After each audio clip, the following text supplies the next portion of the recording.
Representative Martinez, you are recognized to explain your strike all amendment. Thank you, Chairman, and thank you, Committee.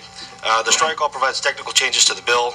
It also conforms language to certain provisions and to conform to current law, and that is a strike all. Okay, without objection, we're going to show that strike all adopted.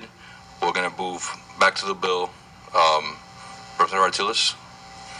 Thank you, Chairman. HB 1127 authorizes counties to create an independent special district to provide funding for pet services and welfare programs for pet services. The bill specifies that the funds must be used to spay and neuter programs, improvement of animal care, providing veterinary medical care for animals with low-income owners, pet education, surrender prevention, adoption programs, and prevention of animal cruelty. In order to levy ad valorem taxes to fund the independent special district, the county governing body must obtain approval from the majority of the county electors. The bill provides that for the membership of such a district's governing board, its powers, its duties, district's financial requirements, and dissolution procedures. The purpose of this bill is quite simple. In the state of Florida, 800,000 dogs and cats are euthanized in Florida every year. The cost to the local counties and cities are anywhere from $200 to $300 per animal. So doing quick math, it's about $160 million to $240 million of cost to destroy these animals, which is to house, to feed, and also euthanize these animals. I want to thank Michael Rosenberg for putting this great bill forward and assisting in this bill. But again, I urge you to look at the facts, and this is a cost savings for each county and local municipality, and that is the bill. Representative Martinez, I've explained this bill. Any questions? Questions on the bill? Representative Morales, you're recognized for a question. Thank you, Representative Martinez. Doesn't the county have the authority right now to make appropriations to pay for this type of thing without the use of a special tax district? You're recognized, Representative Martinez. Thank you very much, Chairman. Yes, they do. However, the issue is that many counties and many cities right now, with the current economic downturn, they don't have specific funds to do this, and they usually are swept to GR. While it is a special taxing district, the whole purpose of the program is to implement it, and within 3 to 5 years to make it go away, because we should have achieved the numbers, and there's a lot of safeties that are put into the bill to have uniformity throughout the state of Florida. You're recognized. Representative Dudley, you're recognized. Thank you, Mr. Chairman. Representative Martinez, when you say make this problem go away, in other words, you're saying with an increased number of spay and neutering to these stray animals and so on, that it's going to reduce the population and the problem will be greatly resolved, right? You're recognized. Thank you, Chairman. Yes, as a matter of fact, a great example of that would be Jacksonville. In 11 years, they've actually completely flipped the deaths as opposed to the adoptions, and the spay and neutering program does work. However, that program took 11 years because of funding issues. And while Representative Morales is correct that each county and each municipality does have the authority to do this, unfortunately, it's the funding that actually stops the program from moving forward and being successful in a shorter amount of time. Any other questions? Representative Smith, you're recognized for a question. Thank you, Chair. So, Representative, they were able to do that, and other communities are now getting more on board with the spay and neuter without increasing taxes? You're recognized. To answer your question, Miami-Dade County specifically passed the Pets Trust ordinance, or actually the Pets Trust, this last election cycle by 65%. They are implementing this in Miami-Dade County. The purpose of me putting this bill forward is to make sure that the rules, regulations, and the way of doing this is uniform throughout the state of Florida. While each and every county has the opportunity to do this, I just wanted uniformity across the board. Follow up, go ahead. Once again, this goes to the question you commented about Jacksonville.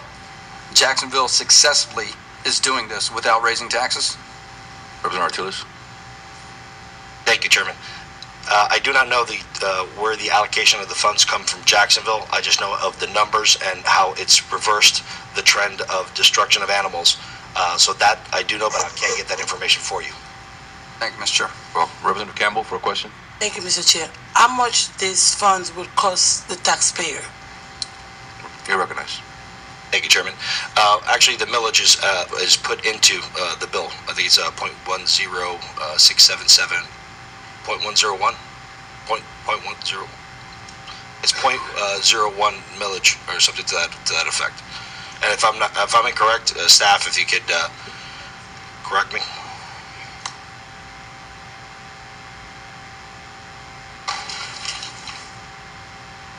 Okay, any other questions?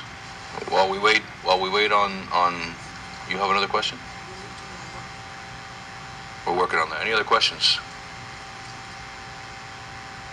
Okay, we're gonna pause for a second while we get that answer.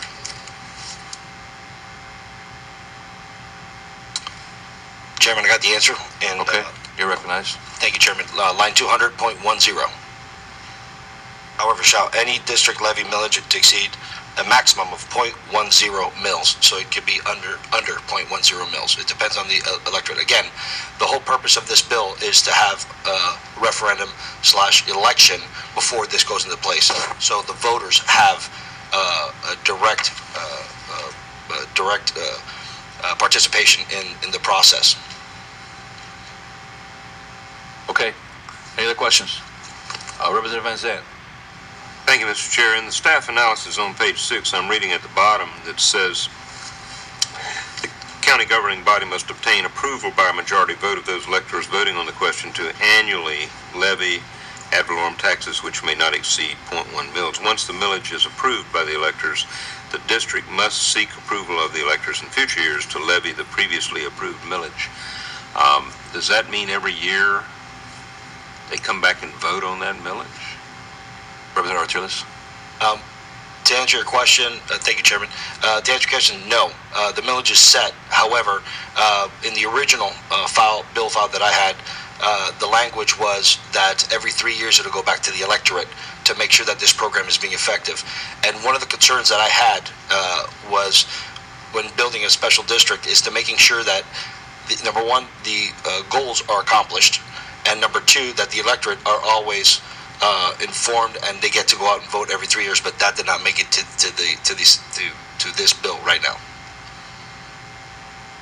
Okay. Thank you, Mr. Chair. Any other questions? All right, seeing none, we're gonna move on to the audience. We have first up is Trey Price.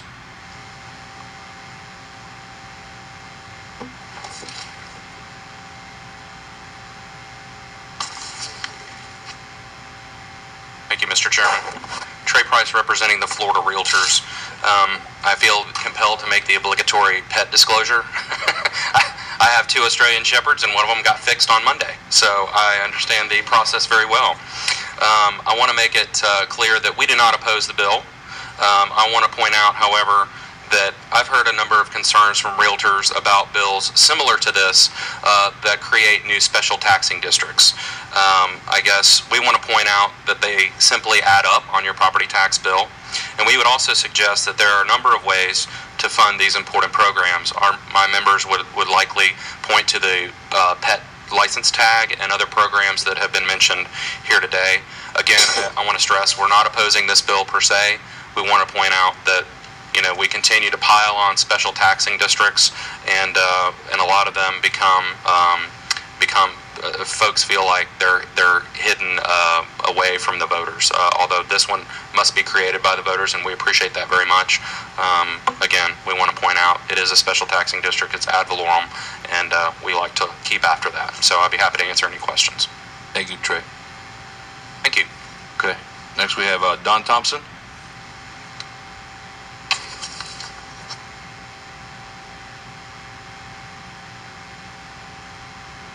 Good morning, Mr. Chairman, members of the committee. I appreciate you allowing me the opportunity to speak to you for just a moment. My name is Don Thompson. I'm the executive director of the Hillsborough Animal Health Foundation. As a result, we're one of the organizations that would be affected by this bill. Additionally, I own a veterinary hospital with my wife, and I ought to qualify that she's the veterinarian. I'm often told that means I don't get to be the guy that everybody really likes. With that said, I'm actually here to speak on behalf of the Florida Veterinary Medical Association. Unfortunately, they had a conference that had been scheduled, as you all realize, for years out, and they're unable to attend, and we wanted to make sure that we were here to speak to you for just a moment about this bill and some of the concerns that we have. Of course, first of all, you know, in the obligatory animal statement, I have 2 dogs, 2 cats, several at our hospital as well, and of course, veterinarians are obviously in favor of animal welfare in general. However, we do have some concerns about House Bill 1127. First of all, as the bill is currently written, it would put a number of animal health and really most importantly public health concerns in the hands of a primarily non-elected group of people, and mostly folks who are not experts in public health. And that's our first concern with the bill as it's written now. Second of all, as you've already heard, this bill would impact taxpayers in a significant way. And while we as veterinarians would absolutely love to think that we can fund every program for pets, and obviously in a general sense would favor that, at the same time we recognize that our tax-paying citizens of the state really are struggling to make the payments that they make now, and the notion that we would increase taxes is really not something that the veterinarians would be able to support. On a personal note, I have to tell you that I have a little boy who's almost 11 years old. He can't talk, and yet he gets 1 hour of paid speech therapy by the school board. I'm very fortunate that I can provide some additional care for him and provide a lot of additional services, and I'm grateful for that, but I do realize that that isn't true for most of our tax-paying citizens, and for parents with special needs, I would suggest to you that there's probably a lot of other things that we ought to fund first. And third, I do want to address something that's probably needs to lead this bill and be done first, and that's the shelter accountability bill that we've already heard about. I mention that because you just heard a number, 800,000 pets are euthanized in this state, but we don't really know that. That's just a number that's being thrown around, and it may be accurate. I don't mean to imply anything by those that use that number, but we don't know that number, and that's why we really, as veterinarians, encourage you to support the shelter accountability bill. Let's get that data first and make certain that we're not underfunding or overfunding a problem that we haven't even truly identified. There's no question that we have an overpopulation problem in our pet. However, we need to make sure we have good data before we proceed with something as significant as a tax increase. And then I do want to mention that there's been some numbers thrown around too with euthanasia, saying that it's $300 plus. I do want to tell you that I own a veterinary hospital and I manage that hospital. I'm very familiar with cost. It does not cost $300 to euthanize a pet.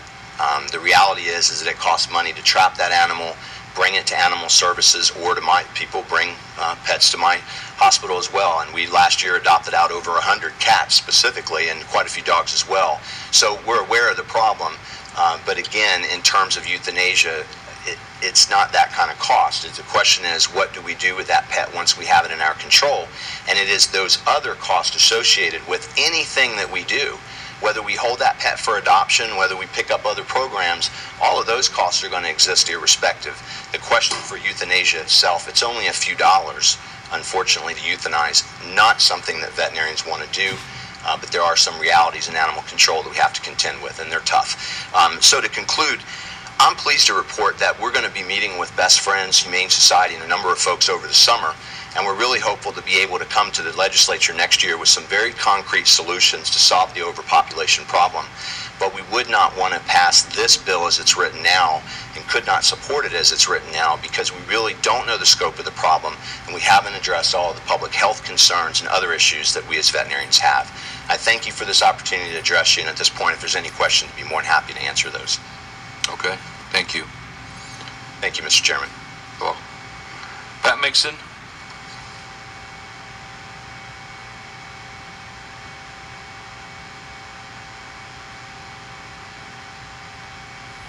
Mr. Chairman, members, my name is Pat Mixon, and I also represent the Florida Veterinary Medical Association, and I am their governmental consultant. And this is a very emotional issue for everyone, and no one ever wants to oppose anything that's good for our animals in Florida. I just want to deal with the very basics in the staff analysis and the veterinarians. I was asked yesterday, why would the Florida Veterinary Medical Association oppose anything that dealt with safety and welfare of animals? I actually was told by one person, and this is how emotional things get, that they were told that the veterinarians oppose this because they enjoy euthanizing animals. If you don't leave here today with anything other than realizing that is absolutely not true, the last thing a veterinarian wants to do is euthanize an animal, then please just make sure, think about your own vets and realize that is not the case. But I want to deal with what is actually in this bill. On the very last line of the staff analysis, It says a county currently has the authority to create a dependent pet special district without legislative authorization. It's very important that we understand that this was a straw ballot question on the last election's ballot, and it was passed. And the question was, would you be willing to raise your millage to fund and spay for free or low-cost spay and neuter, to save and euthanize less animals? 400,000 were euthanized in Miami County according to the ballot last year. These are the questions that were on the ballot, and I would say that not a one of us in this room would vote no to that. That is important. However, a special taxing district, which is an independent, there's dependent, and I have learned a tremendous amount about this. There is independent. We are talking independent, and by that you mean that you will have a council of 14 members, 2 of whom are elected, the rest are appointed, who will be making the decisions for what we have figured is around $20 million in Miami-Dade County alone. So you are not a dependent. A dependent district would be made up possibly of the county commissioners, and they would make the decisions on how this funding is used. But you are creating a special independent tax district. I spoke with Florida Tax Watch, and I asked them a question about this, and they said, well, we don't get involved in lobbying. We deal with things after they pass. But I can tell you that a special independent taxing district better be passed for a really, really good reason. And I think pets are an incredibly important part of Florida. They bring a lot of solace to me. I love my animals. They help. You know, there are all these wonderful things in here. They do help us as humans. But we have so many things we are dealing with in Florida. My son bought a condo in Lighthouse Point for $200,000 and sold it in a short sale for $60,000. The taxpayers in South Florida are so burdened already. And this would mean, someone said to me, only $20 per person. My daughter-in-law just bought her first home. She got some assistance. She worked so hard to make sure her credit was correct. $20 would have made the difference for her being able to purchase a home, because she would not have qualified. So the veterinarians do not oppose taking care of our animals. We would ask this body, who's being faced with very important, serious budget shortfalls, to look at mandating statewide that you can go out for a special district. A very independent in its own nature, with 14 people, 2 of whom would be elected, making decisions in one county with $20 million of taxpayer funds. We just as the Veterinary Association, would really like to watch and see. Miami-Dade apparently is going to go forward with this. I think it's a wonderful, good plan to try. Miami-Dade can currently go forward, fund this, and do it. And then we can come back to the legislature and look at whether this is appropriate, and look at whether we want to do a mandate, allow counties to put this on the ballot. And I do want to answer one question. As best I can tell from the strike all that, and I don't remember who asked the question, but it was asked, would this go back to the voters? According to the current strike all, once this is passed, if I understand, and staff can correct me if I'm wrong, but the answer to that is once this is passed, it will not go back to the voters again to be re-voted on. Once it is passed, it can continue indefinitely, and there's no ability for the voters to go back and vote on this again, and there's no ability for the voters to have input other than 2 people on this board. So we would just very respectfully ask that you consider what's actually in your staff analysis. Thank you. Any questions? Thank you. Okay, next we have Rita Schwartz.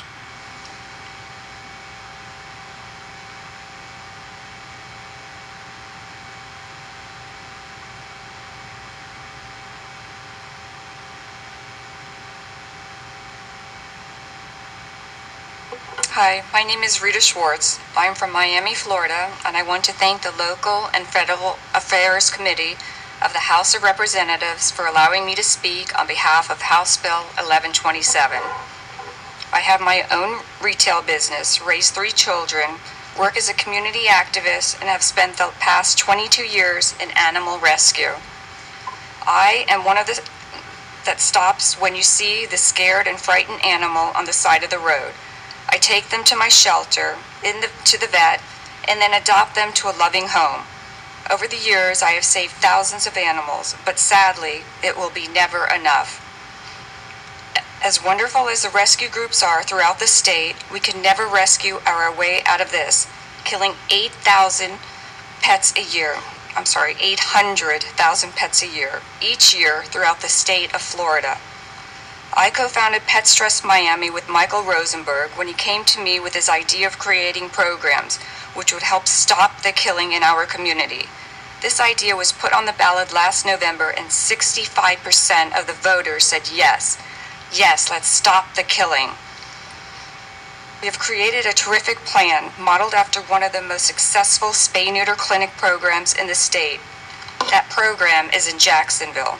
First Coast No More Homeless Pets of Jacksonville is the model for how to implement the large number of surgeries required to solve the overpopulation problem. House Bill 1127 is the solution. The communities must be allowed to vote on. It provides the tools to attack the root of the animal population problem. High volume spay-neuter clinics, along with other programs detailed in House Bill 1127, are what 500,000 people in Miami voted yes to. After the election, animal groups in all of the big cities called and asked us to help them create a similar program. That is what House Bill 1127 will do. It defines the programs, the solutions, and solves the problem. House Bill 1127 is about the right to vote, just as it was in my community. I am here because I want to encourage you to vote yes, so that the animals that are born here in our state have a chance to live. I am here to speak for the animals who have no voice but ours. Please, we cannot solve this without your help. This is how we do it. This is how this great state becomes a place where animals live, and the state of Florida creates a program that becomes a model for the entire country. Thank you. Next, we have Marion Hammer.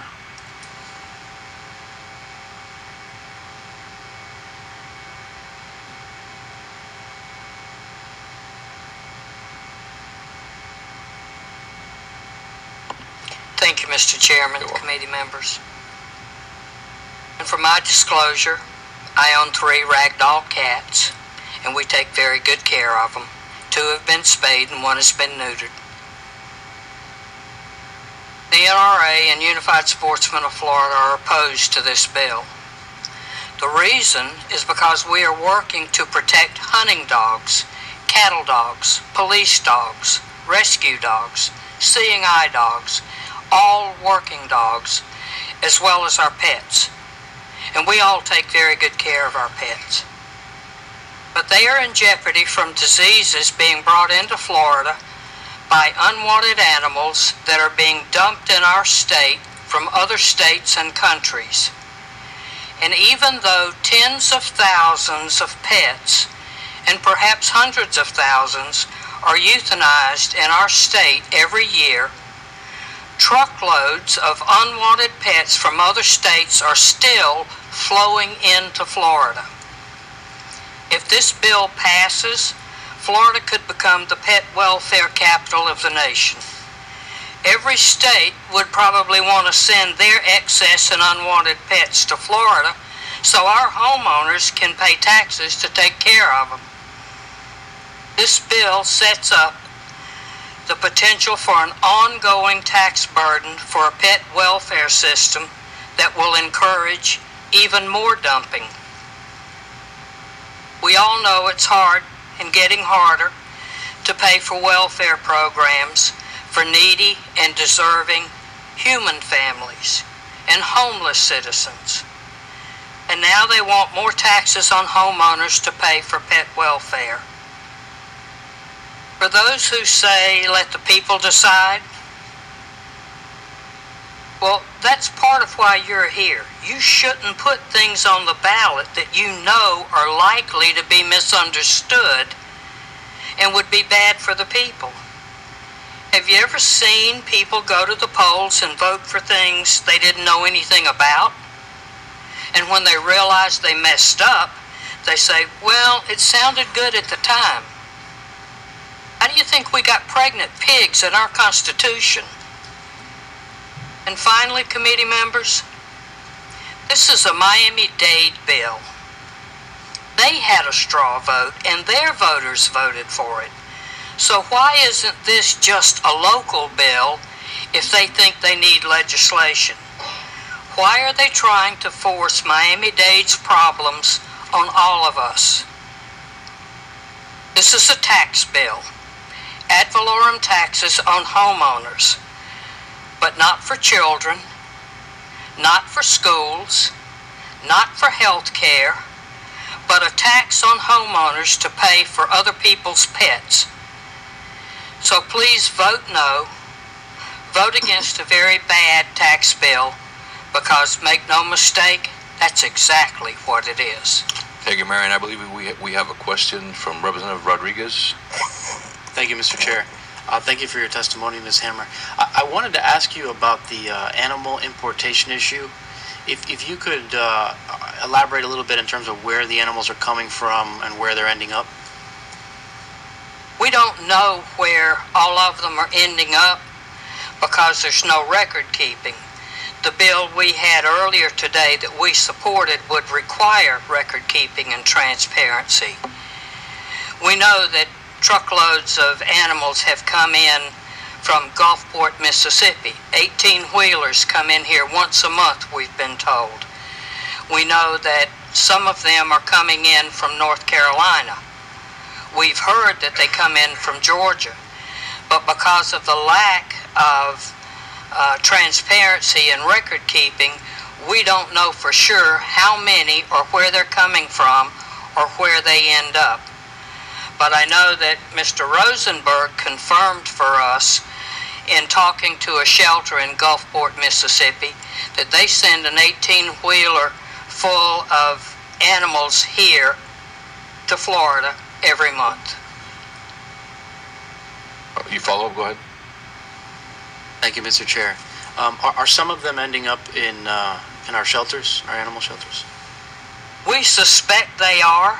And that's why we want the record keeping, because if they take animals into our shelters, then our tax dollars or donations are already paying for them. But the tax burden on our citizens to take care of our animals is one thing, but taking care of others is quite another. One more follow-up. Last follow-up. Thank you, Mr. Chair. And I just wanted to ask, I just want to understand if they're ending up in our shelters, if they're animals that are, I guess, being brought in from other places, why are they ending up in our shelters? Well, I think that's a good question. I think that when we are having tens of thousands of animals euthanized around our state every year, that if shelters need animals for pets for that community, they should be getting them from other shelters in Florida that have an excess so that they don't have to be euthanized. And we should not be taking animals from other states until we absolutely are not euthanizing any pets in this state, and we really need them.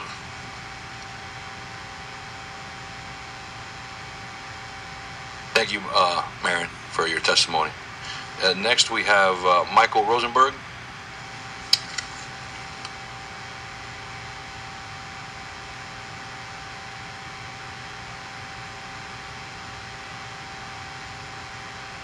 My name is Michael Rosenberg from Miami, Florida. Thank you for allowing me to speak today.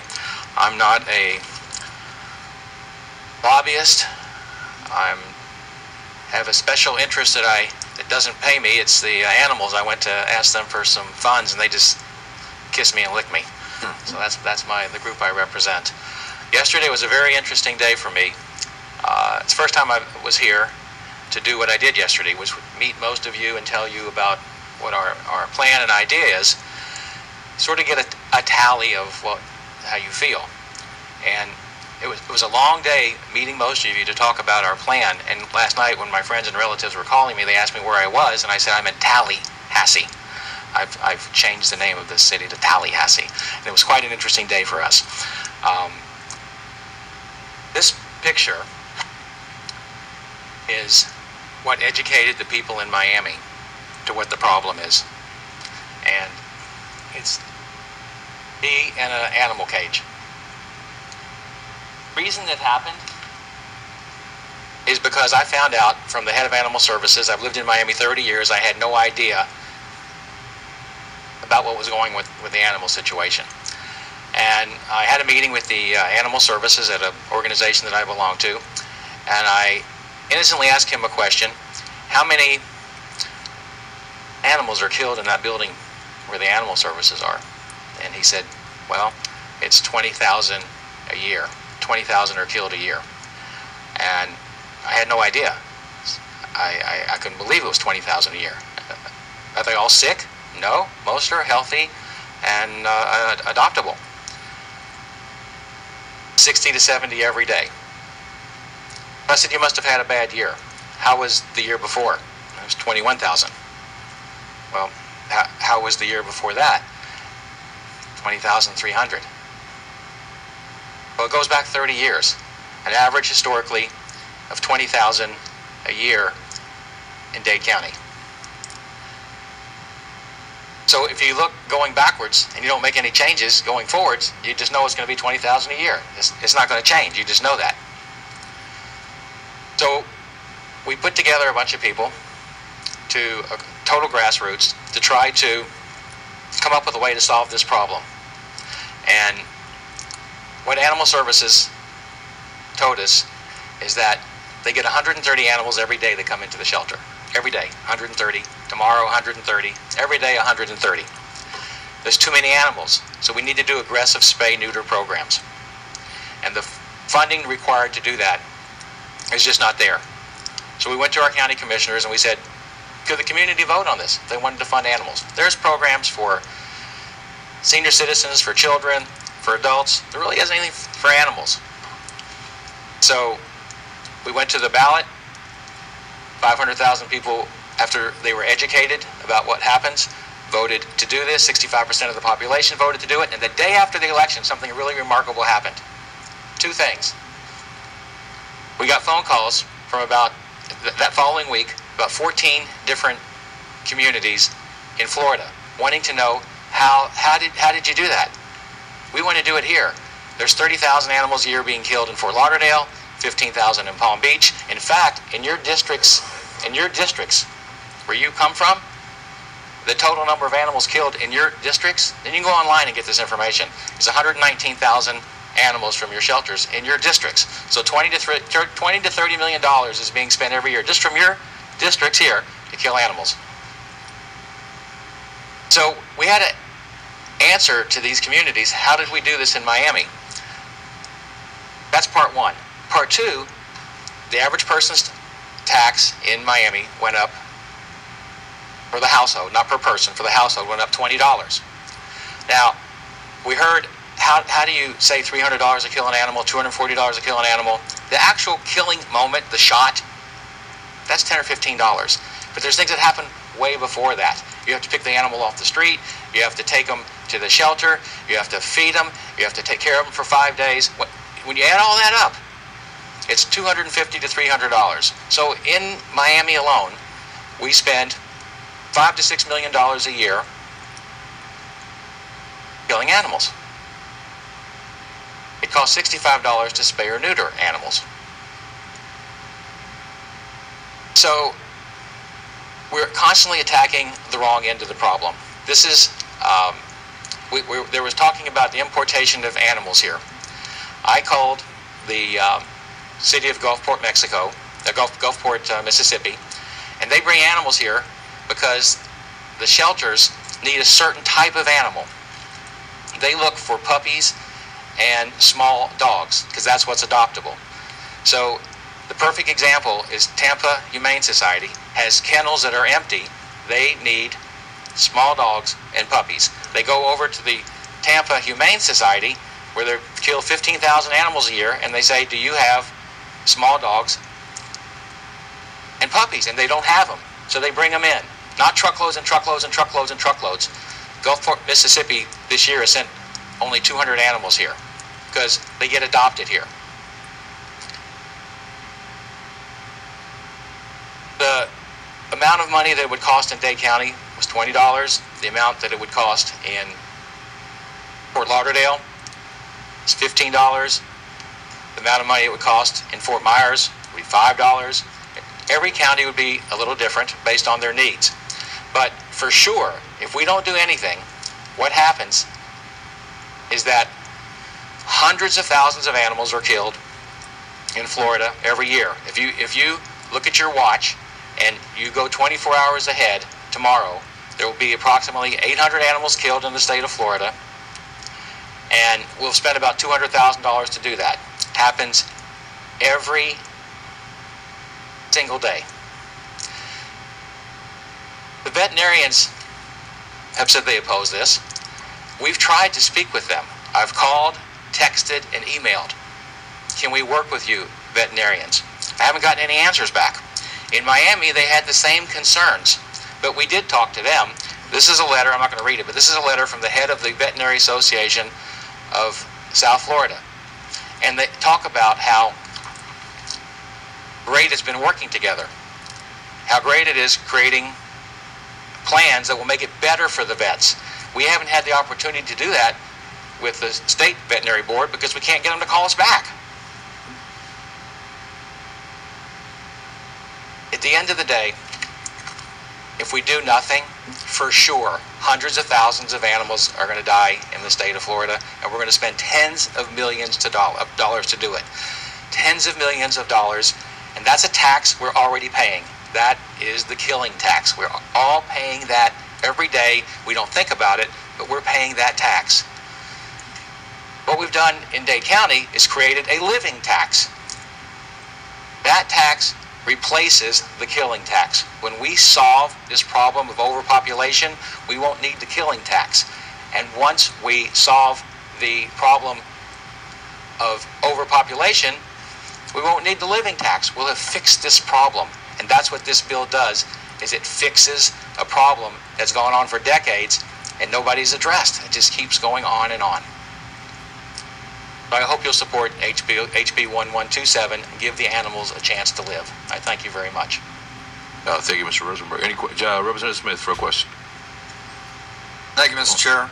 What was the number of hundreds of thousands of animals that are killed each year? Again? What was the number in the hundreds of thousands of animals that are killed every year? Well, it goes as high as 800,000, and we've seen numbers from 300 to 800,000, and until the shelters know exact numbers, I always use the low end, but there's until you know the exact number. If you go online and look at the public shelters, you can start counting them and see how it is, but it would be 300 to 800,000. Representative Smith for a follow-up. Thank you, Mr. Chair. Well, you just said that you tend to go with the low end. On your paperwork that you handed me, you approximated 3,000 within my county. I called my county, and they approximated 2,500. How do you do your math? You're recognized, Mr. Rosenberg. Did you get the Humane Society and the public shelter? Representative Smith. Thank you, Mr. Chair. No, I talked to our local shelter, and they are the ones who deal with all pets in my community. Right, and you checked all the other little towns in the county? Representative Smith. Thank you, Mr. Chair. Once again, I'll ask you the questions, and the question is, what and how do you do your math to get to these numbers? Well, when we called, we got a little bit higher number on that day that we called. I don't know who you spoke to, but whoever we spoke to, I have to look in our records. I mean, we're pretty close. 2,500, 3,000 is maybe the person maybe rounded it off when we called them, but we're very close. Representative Pilon. Thank you, Mr. Chairman. If this bill does not move forward today, will Miami-Dade County still be able to move forward with their program? Mr. Rosenberg, you're recognized. Yes, we'll move forward. President Powell. Thank you, Mr. Chair. Mr. Rosenberg, my question is, this bill creates an independent special district in order to deal with the pets issue, right? Right. What is the process that's involved with that, and have there been any other states that have created independent special districts in order to deal with the pet population? Not only, for children we have, but for animals, this is the first time in the history it's ever been done. And that's why we're getting so many phone calls. How'd you do it? Follow up, Mr. Chair. Yeah, you're recognized. Other states have created independent special districts to deal with a children's problem? We have it right here in our own state, the Children's Trust. Children's Trust. In order to deal with the pet population, the overpopulation of pets. Nothing ever. Mr. Rosenberg, if you don't mind, let him finish his question before you answer. Thank you. Thank you, Mr. Chair. An overpopulation of pets has been a problem throughout the United States, I would say, right? Yes, sir. So this is the first time in any state that we're creating an independent special district to deal with pets population. Is this independent special district, how exactly do we structure it just for the pets? That's my question. You recognize, Mr. Rosenberg. Well, that's what the bill is. What we did is, after the election was over, we created a plan of action of how to spend our money, and we went to 31 experts all around the country, and they created this master plan. This is how the money should be spent.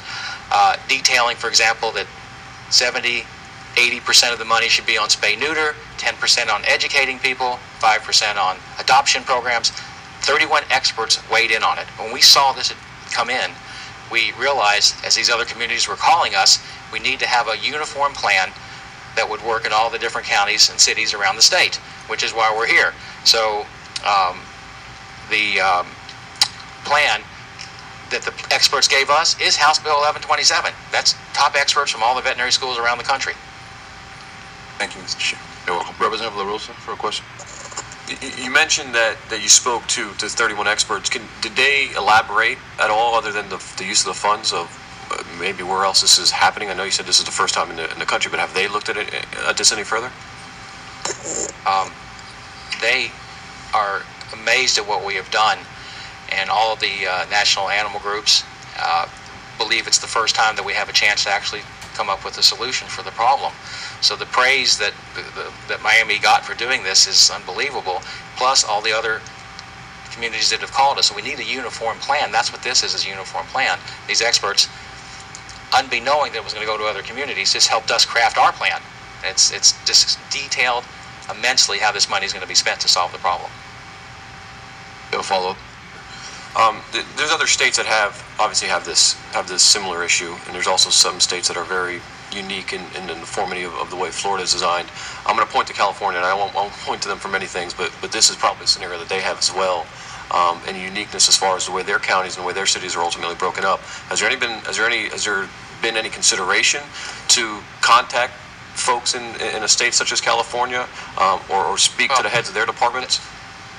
The way we did Miami is what we want to show the rest of the state. What we want to show the rest of the country is what this state did. So this plan hopefully will pass today, and we'll take this plan and show it to the other states and say, look what Florida did for their animals to stop the killing of the hundreds of thousands and all the money that's being wasted to do that. So this plan will be going to other states. They all have the problem. Mr. Rosenberg, I have to cut you off. Our time has expired. As per our rules, we are not allowed to handle any more business. Thank you. Representative LaRosa moves we rise without objection. Show the committee meeting adjourned. Thank you.